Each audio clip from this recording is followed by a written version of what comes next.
The Security Committee, responsible for protecting members of the royal family and other public figures, has completed its long-awaited risk assessment of Prince Harry and his family. The review is understood to have been carried out at the end of July. The committee, known as Ravec, is now considering whether the Duke and Duchess of Sussex, along with their 2 children, Prince Archie and Princess Lilibet, should receive taxpayer-funded armed police protection when they return to the UK. Harry has reportedly been waiting for the outcome since being informed that the assessment was complete. According to GB News, the Sussexes' plans to return to Britain were accelerated after school places became available for their children, who had reportedly been on waiting lists. The latest assessment could now open the door to Harry receiving state-funded security again. His threat level was last formally reviewed in April 2019, when he was rated at the highest possible level, 7 out of 7. At the time, he was considered to face a threat comparable to that of Queen Elizabeth and then Prime Minister Theresa May.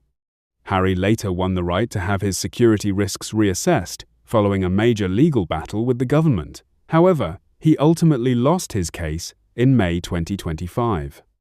The Duke has also reportedly written privately to Home Secretary Shabana Mahmood, asking her to reconsider the approach taken towards his protection.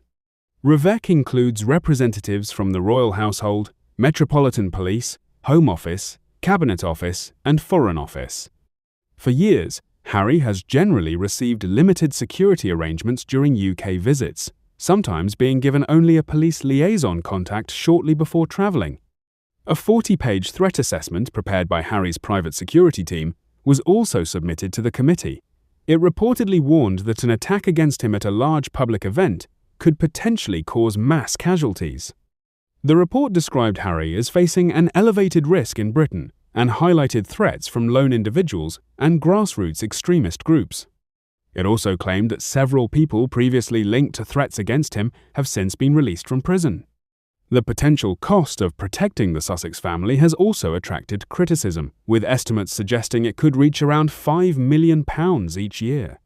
However, Harry reportedly believes the cost is relatively small compared with the overall budget for royal security. The Duke has consistently argued that his protection should be based on the actual threats he faces, rather than being viewed as a royal privilege. Critics, however, point to other non-working members of the royal family, including Peter Phillips, Zara Tindall, Princess Beatrice, and Princess Eugenie, who do not receive permanent police protection. Harry maintains that he remains the king's son and a symbol of the crown, and that the threats against him have not disappeared.